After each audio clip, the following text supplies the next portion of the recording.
इस वक्त की सबसे बड़ी ब्रेकिंग न्यूज आ रही उत्तर प्रदेश से, जहां जहरीली कप सिरफ कांड में हुई बड़ी कार्रवाई।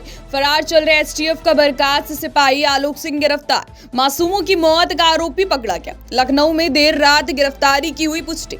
लंबे समय से फरार आलोक सिंह की नकेल सरेंडर की तैयारी कर रहा था, पुलिस से दबोचा। जहरीली दवा तस्करी नेटवर्क पर बड़ी चोट। जांच एजेंसियों को कई बड़े चेहरों के बेनकाब होने की उम्मीद। विपक्ष के आरोपों के बीच बड़ी गिरफ्तारी। मामले को लेकर सरकार पर दबाव लगातार बढ़ रहा था। कब सिर्फ कांड में बड़ा खुलासा संभव।